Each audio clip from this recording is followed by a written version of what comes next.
Shwmai a chroeso i'r Newyddion i ddysgwyr. Podlediad i bobl sy'n astudio Cymraeg ac sydd eisiau ymarfer gwrando gyda rai o brif straeon newyddion yr wythnos. I ddechrau, dyma eirfa ddefnyddiol o newyddion yr wythnos hon. Cydnabod, to recognise. Cydnabod. Gwladwriaeth, state. Gwladwriaeth. Cynhyrchiad, production. Cynhyrchiad. Dwieithog, bilingual. Dwyieithog. Rhywogaeth, species. Rhywogaeth. Cwrel môr dwfn, deep sea coral. Cwrel môr dwfn. Trofannol, tropical. Trofannol. Y Môr Tawel, the Pacific. Y Môr Tawel. Llewpart hela, cheetah. Llewpart hela. Cadwraeth, conservation. Cadwraeth. Llwyddiannus, successful. Llwyddiannus. Honiad, claim. Honiad. Dychrynllyd, frightening. Dychrynllyd. Beichiog, pregnant. Beichiog. Gorfodi, to force. Gorfodi. Araith, speech. Araith. Dadleuol, controversial. Dadleuol. Gwladwriaeth, surveillance. Gwladwriaeth. Telerau gwasanaeth, terms of service. Telerau gwasanaeth. Dedfryddi, to sentence. Dedfryddi. Carchar, prison. Carchar. Cyhuddo, to accuse. Cyhuddo. Anghyfreithlon, illegal. Anghyfreithlon. Ymgyrch etholiadol, election campaign. Ymgyrch etholiadol. Beichiog, guilty. Beichiog. Cynlluniau, plans.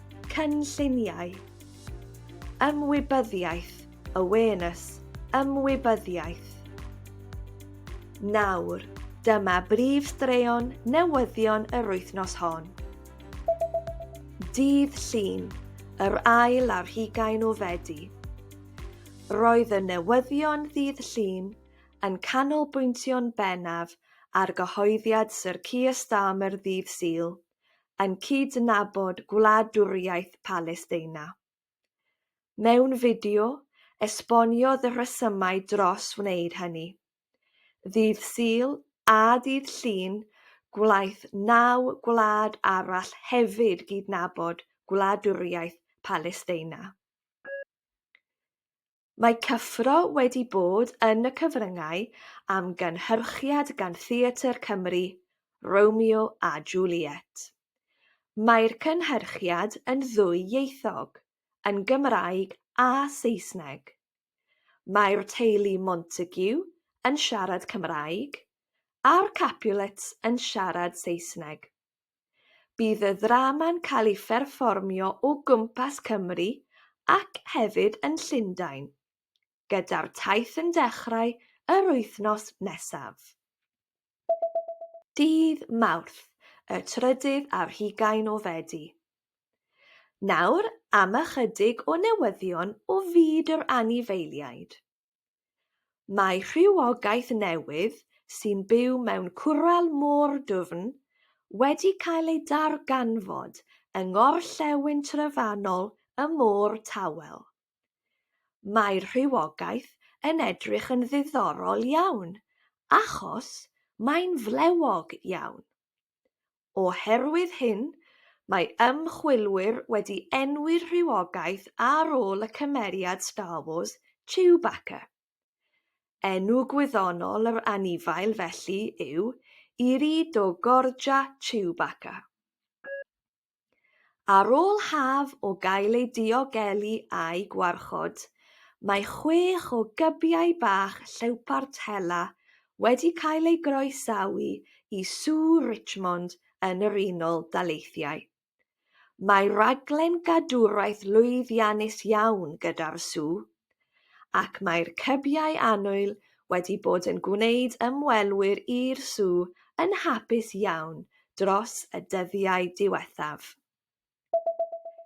Dydd Mercher, y 24 o Fedi. Wythnos arall o ddrama gyda'r arlywydd Trump. Erbyn dydd Mercher, roedd wedi gwneud sawl honiad dychrynllyd. Enghraifft, dywedodd gallai menywod beichiog sy'n cymryd paracetamol achosi awtistiaeth yn ei babanod. Dywedodd bod Maer Llundain Sadiq Khan eisiau gorfodi cyfraith Sharia yn y Deyrnas Unedig. Ac hefyd, dywedodd ei fod wedi stopio 7 rhyfel. Roedd ei araith yn y Cenhedloedd Unedig yn cynnwys llawer o wybodaeth dadleuol ac achosodd i lawer ledled y byd poeni. Dydd Iau, y 15 o Fedi.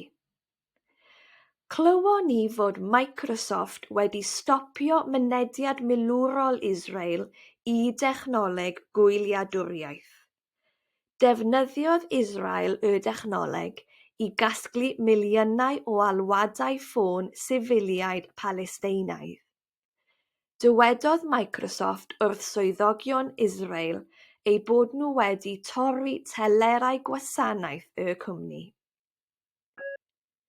Mae cyn-arlywydd Ffrainc, Nicolas Sarkozy, wedi cael ei ddedfrydu i 5 mlynedd yn y carchar. Mae Sarkozy wedi cael ei gyhuddo o ddefnyddio arian anghyfreithlon i ariannu ei ymgyrch etholiadol yn 2007.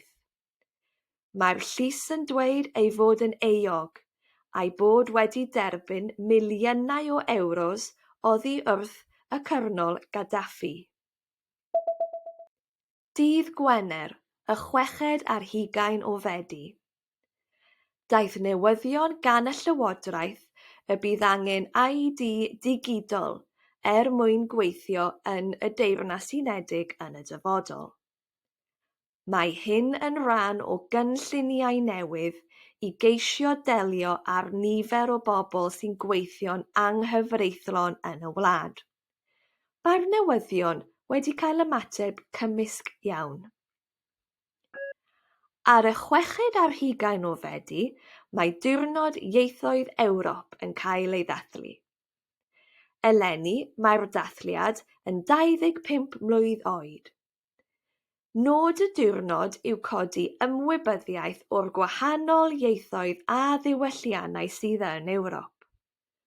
Mae dros 200 o ieithoedd yn cael ei siarad yma. Mae'r diwrnod hefyd yn ceisio annog pobl i ddysgu gwahanol ieithoedd. Fel dysgwyr Cymraeg, dych chi'n rhan o'r dathliad gwych hwn. Diolch am wrando ar y newyddion i ddysgwyr yr wythnos hon.